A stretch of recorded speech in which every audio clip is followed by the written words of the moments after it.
Vice Chancellor, Administration, Deputy Vice Chancellor, Academic, Deputy Vice Chancellor, Research, Innovation, and Strategic Partnerships, Registrar, University Librarian, Provost of the College of Medicine, Provost of the Postgraduate College, the Dean, Faculty of Nursing, Deans of other faculties and of students, Directors of institutes and centers, Heads of departments, the 12th Vice Chancellor of this university, distinguished guests, ladies and gentlemen.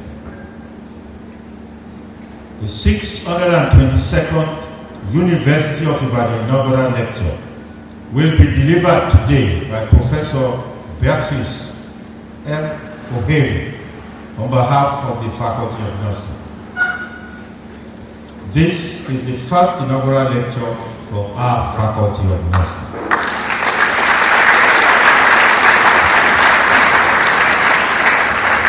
Professor Beatrice was born in Abia State on the 21st of July 1958 to the family of Mazi Joseph Okonaya Aliche and Mrs. Rose Odungbede Aliche Ni Okoro, both of blessed memory, from Atani Aro Chuku local government area of Abia State.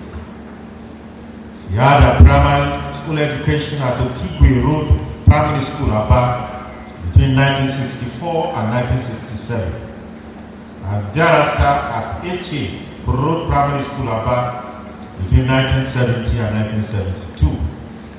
Secondary education was at Girls High School, Aba, between 1972 and 1976, and Girls Secondary School, Ikenanzizi, Obowo, between 1976 and 1977, where she graduated as the best student with grade 1.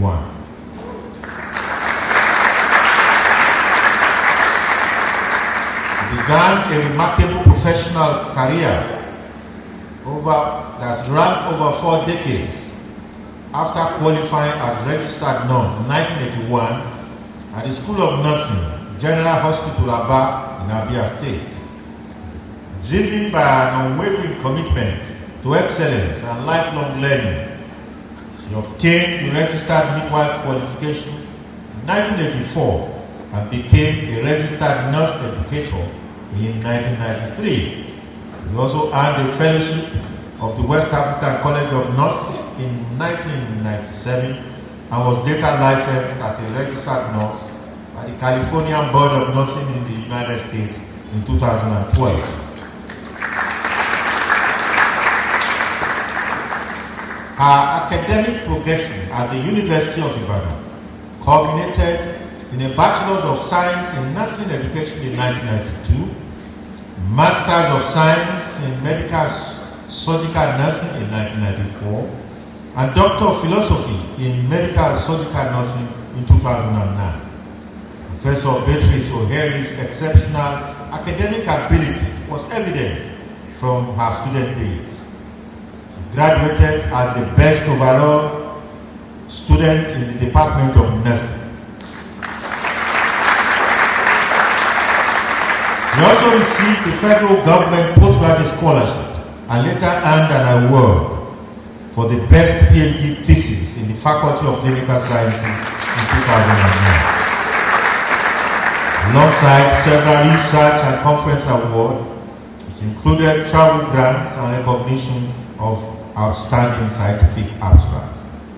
She joined the services of the University of Ibadan as an assistant lecturer in 1996, but exited as lecturer grade 2 in 2003 due to family reasons. She was able to secure a fresh appointment with the university in 2013 as a senior lecturer, and she rose steadily through the ranks to become a professor of nursing in October 2020. She has taught and supervised over 50 undergraduate projects, 40 master's theses, and 10 doctoral dissertations. And many of whose graduates now occupy leadership positions within academia and healthcare institutions. Professor Beatrice Ohaeri has served the University of Ibadan in several capacities. She has served as the acting head, Department of Nursing, 2020 to 2023, Deputy Coordinator of the Distance Learning Program, and as a valued member of the University Senate and several Senate committees, including the Appointments and Promotions and Curriculum Committees. She currently serves as Chairperson of the Technical Committee of the Catholic Archdiocese of Ibadan, College of Nursing Sciences, Oluyo-Okiofa, Ibadan. This is where her visionary leadership strengthened academic quality and institutional development. Professor Beatrice Ohaeri's scholarly contributions have significantly advanced the frontiers of oncology nursing, psycho-oncology, pain management, women's health, and nursing education. Her research has consistently focused on improving the quality of life of people living with cancer through evidence-based psychosocial interventions. Our pioneering studies have enhanced understanding of how emotional support, patient education, and holistic nursing care influence treatment outcomes and quality of life among individuals and families affected by cancer. She has also contributed to public health through research on cancer prevention and screening, particularly for breast, cervical, and prostate cancers. She has published more than 100 research articles and presented numerous scientific papers at prestigious conferences across Africa and beyond, including meetings of the African Organization for Research and Training in Cancer, the Sigma Theta Tau International Honor Society of Nursing, the World Cancer Congress, and several national professional conferences. Her work continues to influence policy discussions, clinical practice, and educational reforms in oncology and in nursing. Our professional influence extends above numerous learning societies and international organizations. She is an active member of the National Association of Nigerian Nurses and Midwives, the Academic Staff Union of Universities, the Nigerian Society of Pain and Palliative Care, West African Postgraduate College of Nursing and Midwifery, Sigma Theta Tau International, and several cancer advocacy groups. Her election as the Vice President in Nursing of the African Organization for Research and Training in Cancer stands as a testament to her international reputation and exemplary leadership. Professor Beatrice Ohaeri has devoted her life to improving the life of patients, advancing nursing scholarship, mentoring future leaders, and strengthening health system through research, education, and service. She derives satisfaction in attending to the less privileged through the food bank and visiting prisons and leprosarium. Professor Beatrice Ohaeri is an ardent lover of Christ and a member of the Catholic Charismatic Renewal of Nigeria. He is happily married to Professor Jude Uzoma Ohaeri, a renowned professor of psychiatry. And their marriage is blessed with children and grandchildren. Distinguished ladies and gentlemen, and I invite Professor Beatrice Ohaeri to deliver her lecture, which is titled, "Give Them That Touch That I May Live." Professor Ohaeri.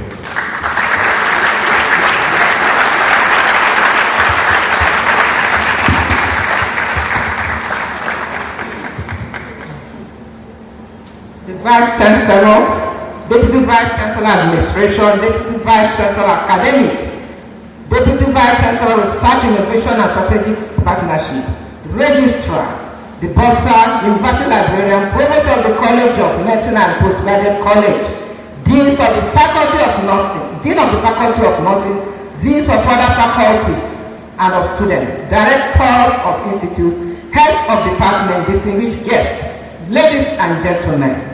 It is great joy that and thanksgiving that I stand, that I return all glory to Almighty God, the Alpha and the Omega, the I am and I am, the matchless God, my Ebenezer, for making this day come through in my life. I wish to formally acknowledge with profound appreciation the University Administration under the leadership of Vice Chancellor Professor Kayode Adebawale for conferring upon me the privilege and honor of delivering the 622nd Inaugural lecture titled "Give Me That Touch That I May Live" of this great world-class university and my alma mater. I am equally grateful to the Faculty of Nursing under the leadership of our highly effective and caring Professor Priska Olabisi Adejumo. The lecture is the first to be delivered by the Faculty of Nursing, as the previous two were delivered at the departmental level. The first inaugural lecture, titled Universities, Nurses and Nursing, was delivered by Professor M.Ohaeri of blessed memory in 1983, while the second, titled Riding Through It in New Frontiers, the Nurse and Nursing, was delivered by Professor Priska Adejumo on February 28, 2019. The lecture was itself, the faculty was established on 27th May 2024 and comprises of departments of medical surgical nursing, community health nursing, maternal and child health nursing, and psychiatric mental health nursing. I belong to the department of medical surgical nursing, a specialty concerned with the care of adults experiencing medical and surgical condition, and one that provides an important foundation for the development of clinical judgment and professional competence in nursing. Vice Chancellor, sir, the word touch in this presentation consists of all activities carried out by the nurse that point towards effective communication, compassion, presence, and competent patient-centered care. These are aimed at increasing adherence to care, improve utilization, optimize care, increase comfort, and facilitate good nurse-patient relationship with optimal care outcomes. It goes beyond the routine physical nursing care, such as wound dressing, bathing, and grooming, to include all effective forms of communication. The fact that this is the first outing of nursing as a faculty gives the presentation the notion of being a remarkable milestone, and I am highly delighted to be part of this historic event. My career has been shaped by teaching, research, leadership, and professional service, but some of the most important enduring lessons have come from patients. They have taught me that illness is never merely a biological event. It affects the body, the mind, the family, and the social world, and the identity of an individual. Medical treatment is indispensable, but nursing occupies a distinctive position in helping people find hope, dignity, and meaning throughout illness and recovery. Medical surgical nurses accompany patients through diagnosis, intensive treatment, rehabilitation, recovery, and sometimes end of life. They assess complex conditions, prevent complications, coordinate care, educate patients and families, and respond to changes in healthcare status. At the same time, nursing must recognize the person behind the diagnosis and provide holistic care that addresses biological, psychological, and social dimensions. My childhood story. Vice Chancellor, sir, my story of touch began long before I understood the concept academically. I was born to parents who valued education deeply. My father was a teacher, popularly known as the principal, while my mother was a teacher and seamstress. I was the third of 9 children, although 3 died at very young age. The Civil War between 19 1967 and 1960 disrupted the educational aspirations of the family, and my father died immediately after the war on March 10th, 1970. My mother was left to raise 6 children under extremely difficult circumstances with limited resources and little access to my father's property because we were all minors. After primary school at Echie Road Primary School, Aba, I was placed in a commercial school where I was expected to learn typing and shorthand alone. I became bored and depressed because that placement did not correspond with my abilities. Then came an unexpected touch. The proprietor of the school recognized my performance and quietly informed my uncle that I was not a candidate for typing and shorthand. That intervention became a life changer. Looking back, I can say with conviction that a timely touch rescues destiny.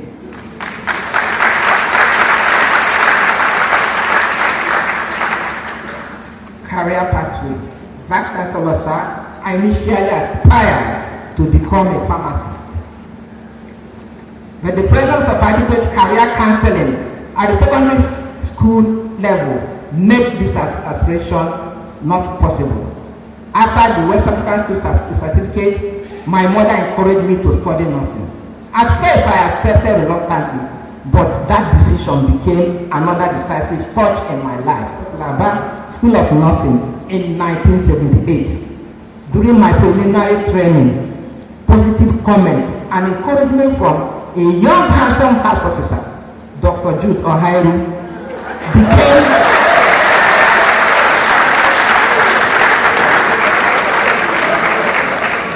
another touch and contributed to my eventual move to Ibadan as a registered nurse. I subsequently had my midwifery training at University College Hospital, Ibadan, obtained a Bachelor of Science in Nursing at the University of Ibadan in 1992 as the best graduating student, and proceeded to postgraduate study in medical surgical nursing. My choice of medical surgical nursing was influenced by my desire to understand the scientific basis of nursing and the influence of a respected teacher and supervisor, Mr. Inaugural of blessed memory. Brilliant, kind, calm, and counselor for excellence. I continued into doctoral degree with cancer care becoming a central focus of my scholarship. Although my PhD journey extended over several years because of my family relocation to Kuwait, the completed work received the award of being the best thesis in the College of Medicine in 2009. This explains why cancer care examples feature prominently in this lecture and why the patient experience of serious illness became central to my scholarly journey. Mr. Vice Chancellor, what then is this nursing?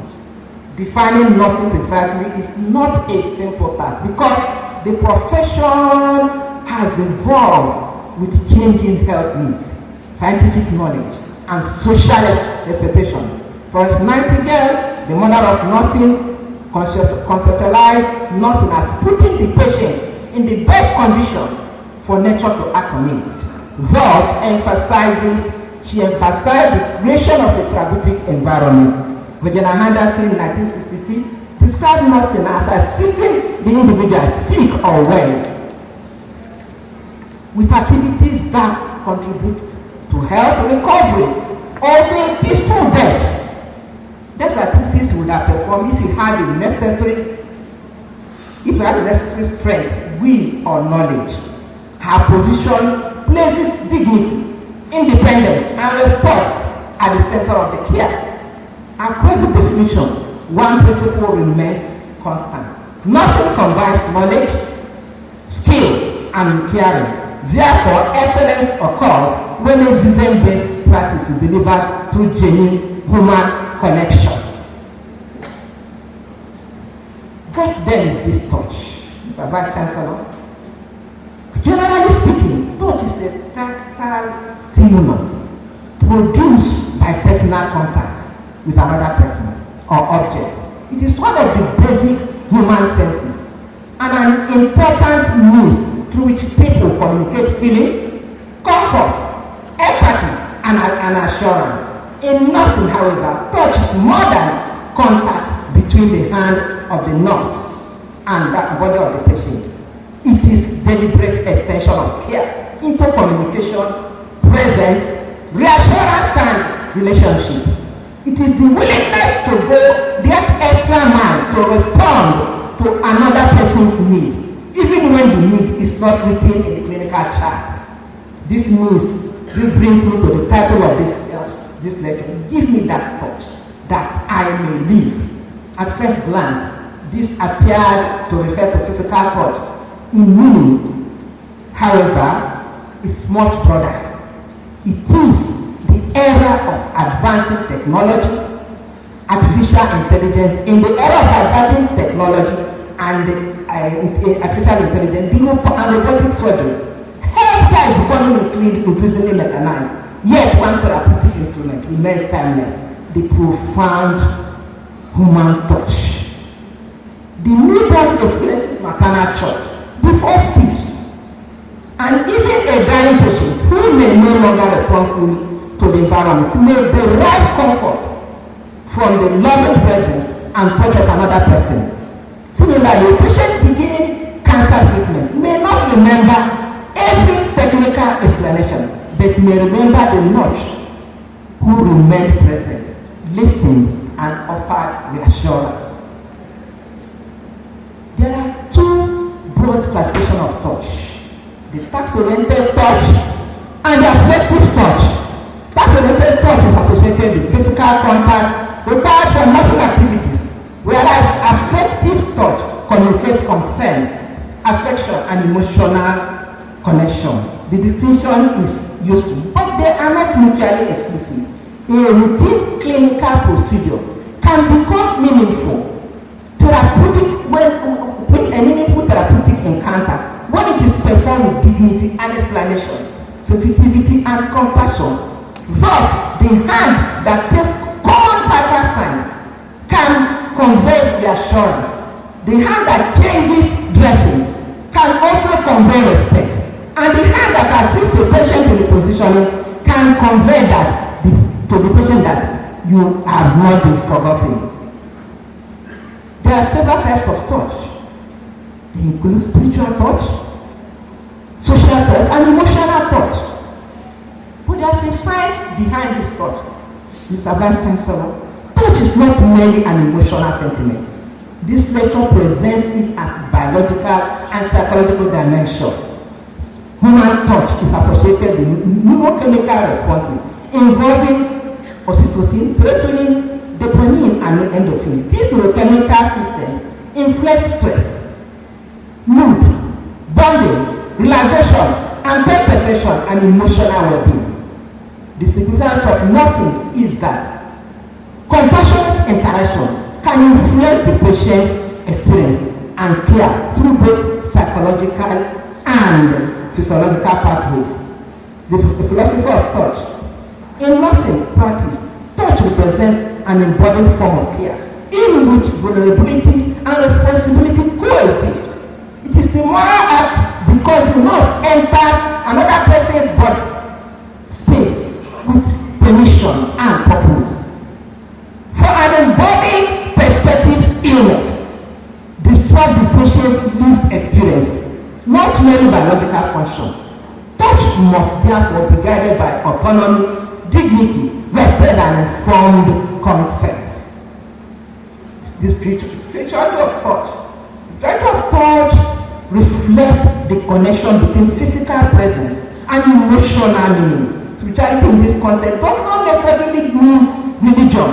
It includes meaning, connectedness, hope, empathy, love, and recognition of the patient as a whole person. An appropriate therapeutic touch may communicate to a patient who is in pain, isolated and afflicted, that you are not alone. You are seen and you are valued. I propose the touch framework for nursing excellence in 2020. Here, the challenge is not merely to affirm compassion philosophically, but translate it into everyday nursing practice. The third framework for nursing excellence was developed as a practical framework for translating core nursing values into consistent bedside behavior. It is intended to clarify values such as dignity, compassion, presence, and respect for others. In this lecture, I present the third framework as my practical contribution to medical surgical nursing, developed by M.Ohaeri in 2026 and informed by Watson theory of human caring, Swanson theory of caring. The framework integrates scientific excellence with compassion, care across clinical process, nursing education, research, leadership, and healthcare. It consists of 5 independent pillars based on the acronym TOUCH. T, therapeutic presence. This is the gift of being there. Outstanding clinical competence, which means the foundation of self-care. Unconditional compassion. Caring without compassion is 0. Competent communication, the bridge between knowledge and healing. Pluralistic care, preserving dignity in every encounter, irrespective of the person. Implementing the TOUCH framework. The strength of the TOUCH framework lies in its adaptability to care. In clinical practice, it provides guides for integrating technical competence with compassionate care. In nursing education, it can help prepare graduates who possess scientific expertise, emotional intelligence, and ethical integrity. Compassion should be taught intentionally through reflection, simulation, mentorship, and clinical experience.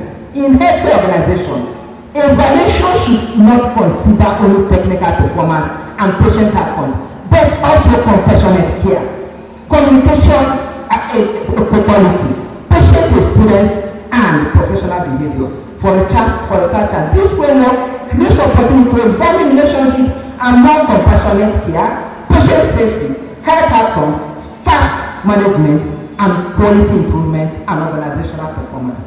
For policymakers, it reinforces the need to support staffing, continuing professional development, staff well-being, and patient-centered care. Compassion should therefore be treated not as an optional personal contribution, but as a component of healthcare quality. Mr. Vice Chancellor, my journey to TOUCH. My research journey began partly from a concern about the way patients perceive nurses' attitude. Although nurses work to provide optimal care, studies have documented both positive and negative perception of healthcare workers, with implication for the integrity and image of nursing.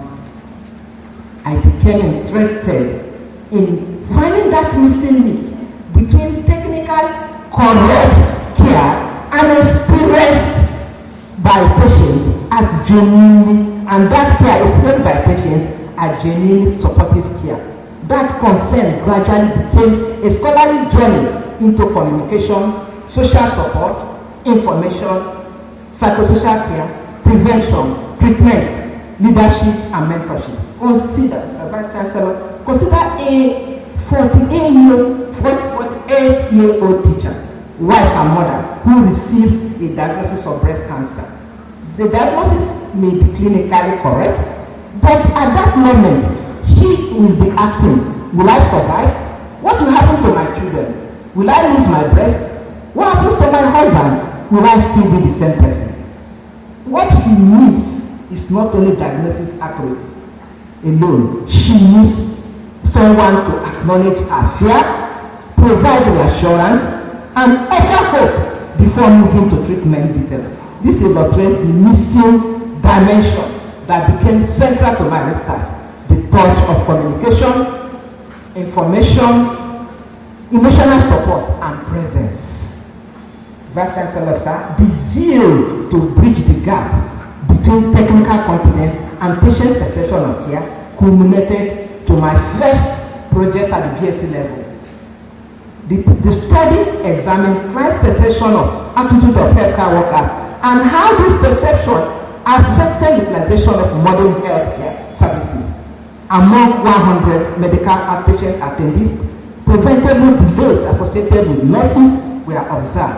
Although lives were satisfied with other forms of care, the study suggested that interaction techniques and nursing models should receive greater emphasis in nursing curricula so that future nurses are prepared to deliver quality care and build stronger relationships with healthcare consumers. At master's level, I extended the inquiry to touch into social support needs and adjustment of breast cancer patients. Physical, social, informational, and instrumental support were examined.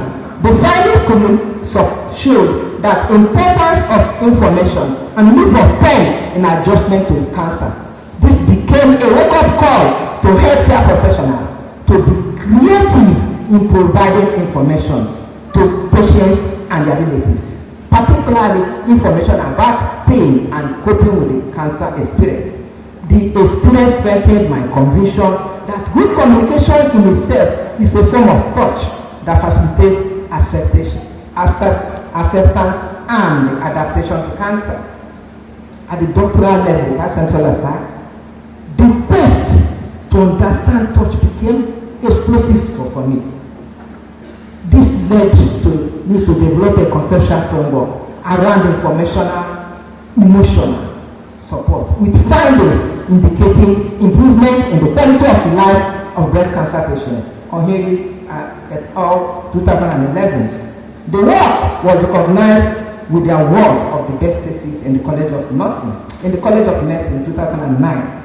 Thus the journey from attitude to social support to information and emotional support gradually converged into a broader philosophy of the healing touch.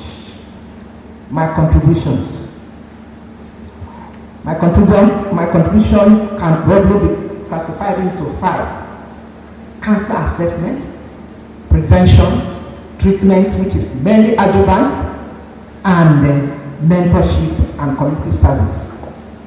Together, these pathways demonstrate that nursing scholarship is the most meaningful when it moves from identifying needs to developing responses, strengthening professionals, and touching lives. The first one, need assessment. Cancer patients and caregivers have complex and changing needs. My research with collaborations in needs assessment demonstrated that cancer care extends beyond symptom management to include psychological, social information, and financial and preventive health services. Social support is particularly important because patients require emotional reassurance, practical assistance, companionship, and accurate information while navigating the diagnosis of cancer and treatments. M.Ohaeri et al. 1997 and 98. Family members, friends, significant others, and healthcare professionals can help patients preserve esteem and adjustment to cancer. The research was also substantial distress. My research also revealed substantial distress, fear, anxiety, and uncertainty among patients, particularly women with breast and cervical cancer. Information needs were often unmet, especially concerning diagnosis, treatment options, symptom management, pain relief, and other. M.Ohaeri et al. 2011 and 1999. This reinforces the need for culturally appropriate patient education that empowers individuals and families to participate in decision and self-care. Prevention of cancer. Prevention has remained an important dimension of my work because nurses are strategically positioned to educate individuals, encourage screening, support early detection, and advocate for accessible services. My research has addressed breast, prostate, cervical, and other gynecological cancers among different populations. One of the strongest lessons One of the strongest lessons learned through this is that awareness alone does not in any way translate into preventive action. M.Ohaeri et al. 2016 and 2019. For example, a woman may know about breast cancer and screening while still having gaps in the knowledge about risk factors, correct procedures, and regular utilization. Men may have very relatively high knowledge of prostate cancer, but perceive themselves as not being personally susceptible. Preventive behavior is also shaped by education, family circumstances, financial limitations, cultural beliefs, confidentiality concerns, fear of discomfort, access and encouragement from significant others. M.Ohaeri et al. 2019. My work also examined human papillomavirus vaccination. Although parents may have favorable knowledge and perception, update can be constrained by cost, concerns, adverse effects, accessibility, and structural misconception, especially fear of promiscuity. M.Ohaeri et al. 2020. The implication is clear that effective prevention requires more than information. It requires health, education, behavioral strategies, affordable and accessible services, supportive policies, and community engagement. Nurses are well placed to lead such interventions. Treatment and prevention of cancer. My research on cancer treatment demonstrates that effective cancer management transcends surgery, chemotherapy, and radiotherapy. Treatment-related side effects can affect emotional well-being, social functioning, role performance, and quality of life. M.Ohaeri et al. 2019. Psychological distress, uncertainty, fear of death, and financial difficulties can further influence coping and adherence. M.Ohaeri et al. 2012 and 2019. Cultural conflicts, religious obligation, modesty concerns, fear of disclosure, and the need for special approval can also influence screening, treatment, initiation, and adherence. M.Ohaeri and al. 2017. When combined with financial constraints and poor access to services, these factors may contribute to delayed cancer presentation and poorer outcomes. Nursing therefore needs integrated models that support holistic assessment, individualized interventions, symptom management, psychological support, patient, family participation, and cost-effective care. My work further demonstrated the need for a competent oncology workforce. Although oncology nurses may possess good knowledge of chemotherapy and occupational safety, gaps remain in adherence to recommendations, safety practices, and treatment outcomes. Continuous professional education and capacity building are therefore essential for safe chemotherapy administration, protection of healthcare workers, and a high quality of oncology nursing. Leadership and policy training. Nurses are central to cancer care, yet they may be insufficiently prepared for leadership roles, influence, institutional, and cancer policy. I therefore extended my work into leadership, development, and mentorship. As the Vice President of African Organization for Research and Training in Cancer between 2020 and 2025, I collaborated with the International Society of Nurses in Cancer Care through a policy leadership training program supported by Pfizer grant. 51 oncology nurses from 9 African countries participating in a 6-week structured e-learning program, followed by 15 months of mentorship and action training. The program produced significant improvement in participants' knowledge, competence, and confidence, and expanded their readiness to become policymakers. This experience demonstrates that leadership in itself is a form of professional thought. Training can expand confidence, mentorship can sustain learning, and policy engagement can transform systems.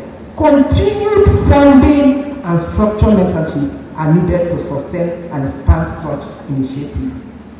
Mentorship and legacy. My career as a lecturer and professor has therefore not been only structural. It has been transformative.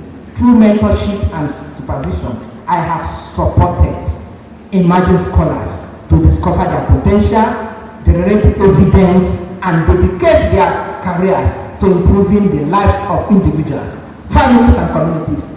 The impact of one academic can therefore extend beyond publications and grants into achievements of students and colleagues who continue to influence nursing, healthcare systems, and society. Legacy is not simply what remains in one's curriculum vitae. It is what continues to live in the people one has touched. This can be seen in Appendix 1 at the end of the presentation. My contribution to the Faculty of Nursing, College of Medicine, and University of Ibadan. My philosophy of service is simple: to make myself available when duty calls and to discharge its responsibility with diligence, intelligence, integrity, and excellence. As I discovered, this can be seen as shown in Table 1. I was acting head of department, 2020-2023, involved in Senate curriculum, and also so many other things within the university.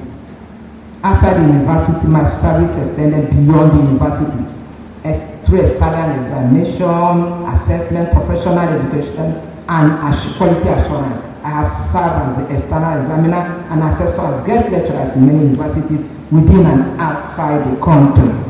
One of such universities is the Civil University in Australia. Civil University in Australia and other universities and other things have done. All of them are listed. Because of time, please permit me to continue. So other things I have done as so many things, guest lecturers, and as also one of the most important, one that stands out is the reactivation of a school that was closed down for accreditation for 13 years. I headed that, and that school that is known as Catholic Diocese of Ibadan, School of College of Nursing, Oluyoro, now has over 200 students, and we have a full accreditation from Nursing and Medical Council and also from NBPE. We also aspire to have an accreditation affiliate with the university that will also give us a full BSc Nursing. Another aspect of my life that I like to mention is leader in food bank. You know, food bank is very necessary because nutrition forms the basis. Without good food, one will malnourished and you cannot pursue your educational capacity. So I'm involved in food bank both at the local and the international level. Outreach and visit to so many leprosarian and also prisons. Recommendations. One is irreplaceable human touch. Patients seek more than accurate diagnosis and effective treatment. The human touch must therefore remain central to nursing through attentive listening, compassionate communication, therapeutic presence, respectful silence, gentle reassurance, and authentic concern for human beings. Artificial intelligence as a partner to nursing. Amid remarkable technological advances, a critical question arises: can technology replace the healing touch of the nurse? My answer is unequivocally no. Rather, medical surgical nurses should integrate technology and compassion to achieve truly patient-centered care. Artificial intelligence can improve efficiency, reduce administrative burden, strengthen clinical decision making, and enhance patient safety, thus creating more time for nurses to provide direct care, education, counseling, and clinical assessment. However, it cannot provide the unique human touch. AI should therefore be viewed as a partner rather than a competitor to nursing.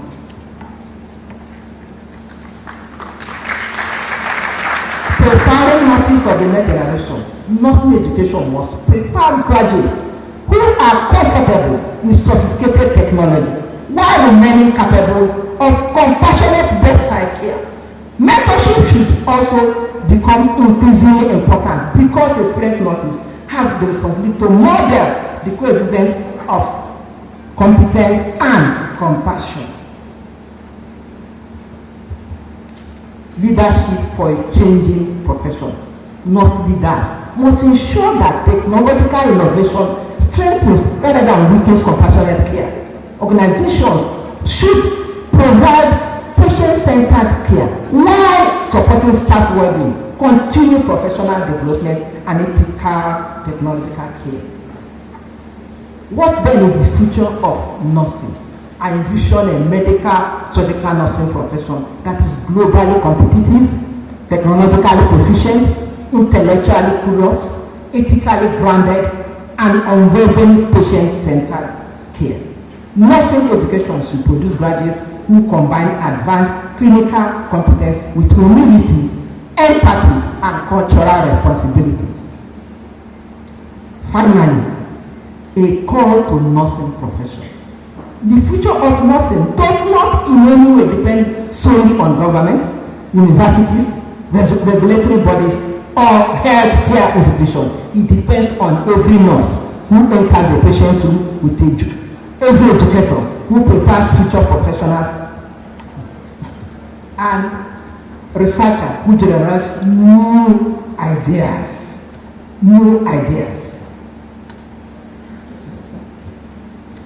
Nurses must remain lifelong learners without losing the compassion that defines the profession. Education must teach students not only how to perform procedures but also how to touch lives. Researchers must continue generating evidence for patient-centered care, while nurse leaders should create environments where excellence is measured through both clinical outcomes and human experience. Most importantly, we must never underestimate ordinary acts of kindness, a reassuring smile, a gentle touch, a compassionate explanation, a few moments of attentive listening, or simply remaining present during a difficult conversation when may become the most memorable part of a patient's healthcare journey. These acts may not appear in clinical records, but they may remain in the memory of patients for the rest of their lives. Conclusion. Vice Chancellor, sir, the central point of this inaugural lecture is straightforward yet profound. Patients deserve more than treatment. They deserve the healing touch. They require nurses who combine knowledgeable minds with compassionate hearts and the skilled hands. The healing touch paradigm and the touch framework have been presented as my conceptual contribution to medical surgical nursing, founded on therapeutic presence, outstanding clinical competence, unconditional compassion, competent communication, and humanistic care. In my years in medical surgical nursing have taught me one enduring lesson that it is our greatest contribution is not simply what we know or what we do, but who we become in the lives of those we serve. May we never be too busy to listen. May we never be too sophisticated to care. May we never become too technologically advanced to be humane. When knowledge is guided by wisdom, competence is strengthened by compassion, skill is expressed through kindness, and science is illuminated by humility. Nursing fulfills its highest calling. That is why touch, that is the touch that heals, the touch that restores hope, the touch that transforms life, the touch that gives meaning to our profession. That is the touch every patient deserves, and that is why I stand here before you, perfect. Give me that touch that I will need.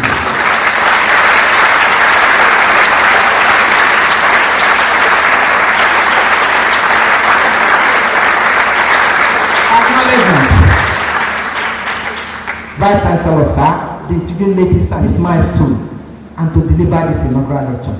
Time will fail me to mention everyone, but my gratitude is displayed from tables 4 to 9 in today's presentation. I honor the memory of my parents for their love, discipline, and sacrifice, especially my mother, whose determination ensured that our education continued after my father's death. I appreciate my siblings, extended family, and the Ohaeri family for their support, prayers, and encouragement. I remain deeply grateful to my teachers and mentors who shaped my academic and professional journey, including those who were my supervisors and mentors.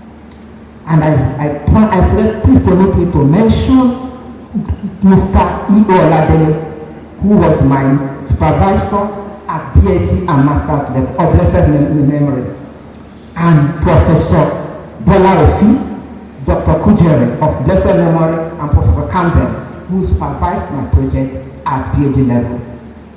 I also appreciate the Faculty of Nursing, the academic and non-academic staff, colleagues, classmates, professional associates, friends, and all those who have supported this journey in a special way. I thank the planning committee and all who contributed in making this lecture possible. Likewise, I acknowledge my church communities, spiritual mentors, professional and philanthropic partners, the food bank community, and many individuals and organizations whose prayers, service, and romanticism have enabled me to extend my philosophy of touch beyond hospital and university into the wider community. Finally, I express my heartfelt gratitude to my nuclear family, our lovely children from God, Barrister Judith Ndemedi and family, Mrs. M.Ohaeri and family, Miss Stella Ohaeri and Miss Uchenna Ohaeri and family. I love you all. Most importantly, I thank my beloved husband, Professor M.Ohaeri, for being an encourager. You have changed my life. You meant a lot to me. And behind everything I do or what I'm doing, you are always there for me. You are my confidant, you are my counselor, listener, partner, support throughout the long journey of my research, behind every grant, behind every travel, academics, you have been here. Behind every consultation, every promotion, conference presentation, mentor student, and inaugural lecture has been your steadfast support. Thank you so much, my darling. I love you so much. May God continue to give you good health of body, soul, and spirit, and also protect you in the mighty name of Jesus Christ. Mr. Vice Chancellor, sir, distinguished ladies and gentlemen, I'm deeply grateful to everyone present physically and watching virtually. To God be all the glory. Amen. Dear things he has done. You have done great things for me and to my family and to all of us. Thank you so much.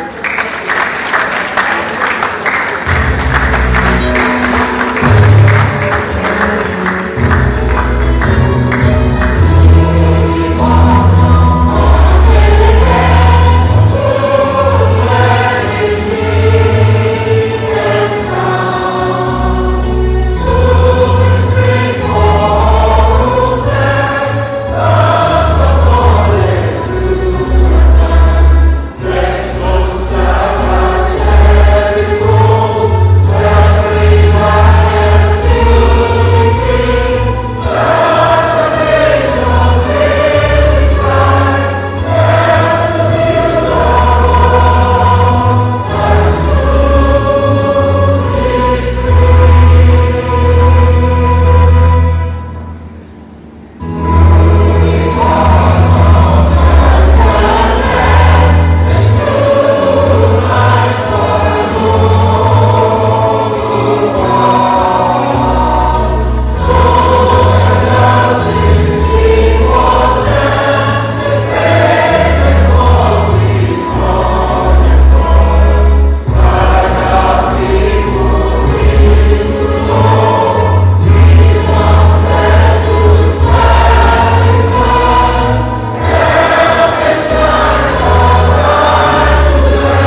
Please let the last person on the procession leave the hall before we leave. Kindly remain standing.